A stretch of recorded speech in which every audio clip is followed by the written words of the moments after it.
Today we will discuss more about Rutherford alpha scattering experiment. So let us listen to the experiment first. While performing experiments on radioactivity, Ernest Rutherford bombarded fast-moving alpha particles on a thin gold foil. He observed the reflection of the alpha particles with the help of a screen. Now, according to Thomson's atomic model, an atom consists of a positively charged sphere with electrons embedded in it. So, Rutherford expected that almost all the alpha particles will pass straight and only small deflections will be observed if there would be any. However, Rutherford got totally contrasting results. From his experiment, he made the following observations. First, most of the fast-moving alpha particles passed straight through the gold foil. Second, some alpha particles were deflected through the foil by small angles. And the third point, some alpha particles were deflected by large angles. In rare cases, an alpha particle got deflected by an angle of 180 degrees. Based on his observations, Rutherford derived the following conclusions from his gold foil experiment. First, since most alpha particles passed through the gold foil without any deflection, most of the space inside an atom is empty.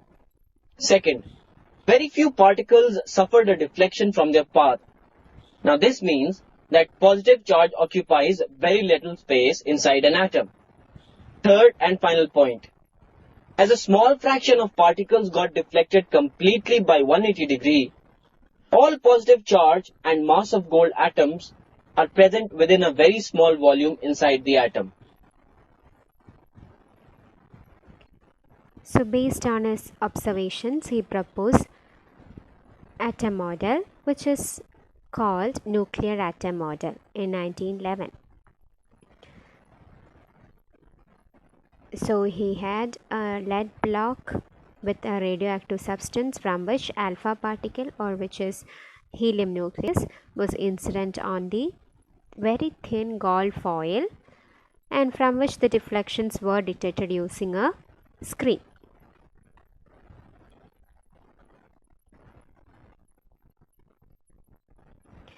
So based on his observations, most of the alpha particles have gone without any deflection.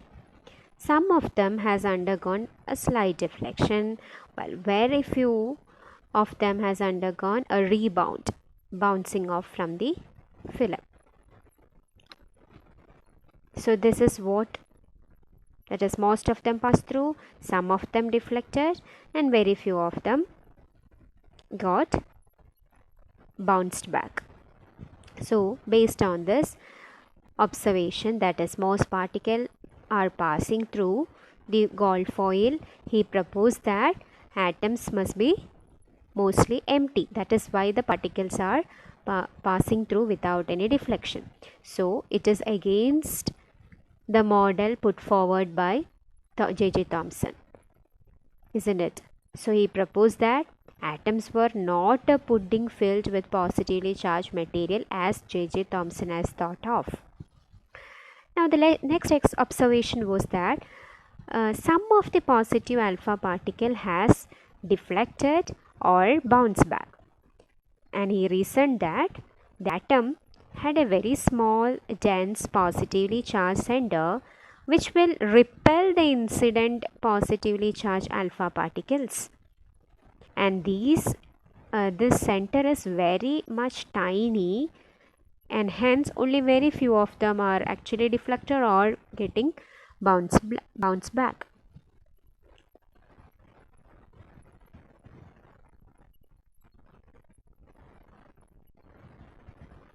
So based on this observation, he proposed a parameter called impact parameter. Let us consider this as the nucleus, and the yellow line shows the center direction to the center of the nucleus, and let the red line represents the incoming alpha particle. So if you draw a perpendicular distance from the incoming alpha particle to the center direction, then what you get is denoted as B, and that is termed as impact parameter. So impact parameter can be defined as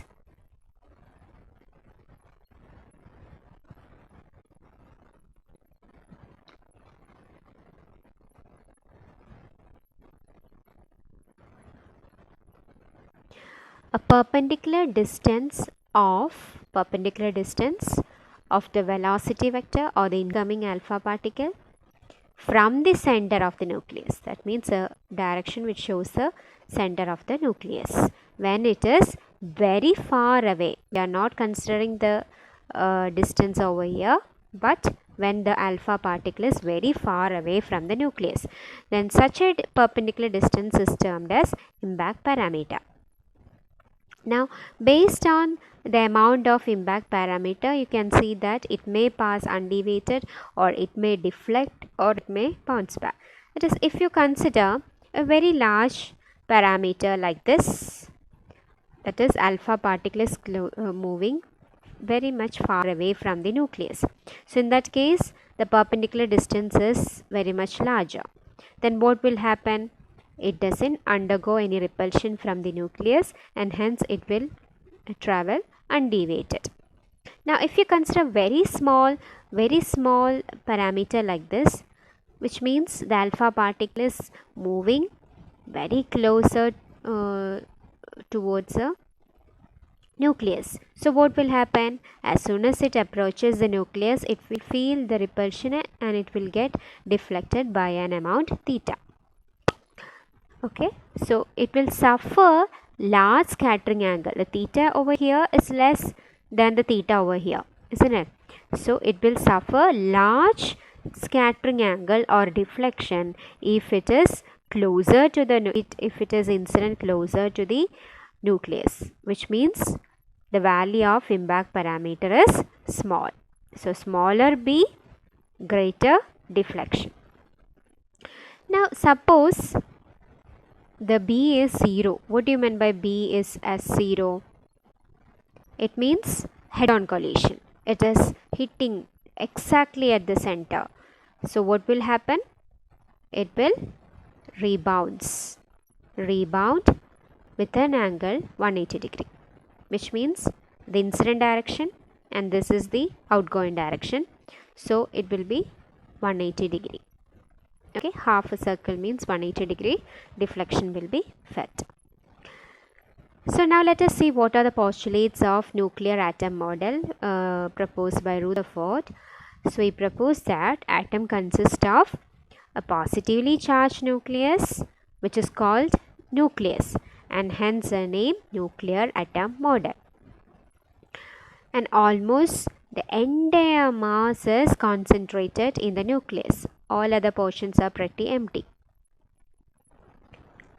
And electrons have no place inside the nucleus. Why? Why does he propose so? Because if the electrons were inside the nucleus, the incident alpha particle would have been attracted. It won't have come out of the foil, isn't it? But that doesn't have happened, and hence he conclude that there are no electrons inside the nucleus, but they are spread out and circling the nucleus, as in the case of planets circling the solar system, circling the sun. So for any body which moves around in a circular motion, it will feel a centrifugal force. That means a force to move out of tangentially. That is, you can imagine you are encircling a stone tied to a string. So if you just drop off the string, what will happen? Will that just fall down vertically down? No. What will happen? It will just move away, get thrown off from your hand, isn't it? And the force experienced to get out of the circular motion is what you call as centrifugal force.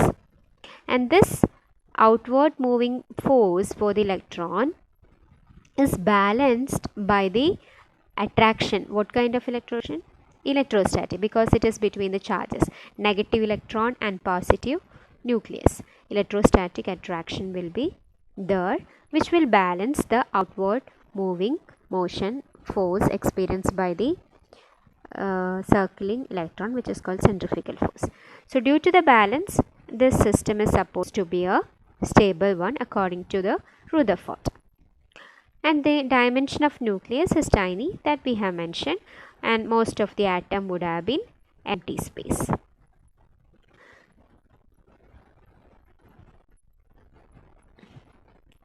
So this is again repetition, that is negatively charged particles were scattered outside the nucleus, but there is a failure with this model.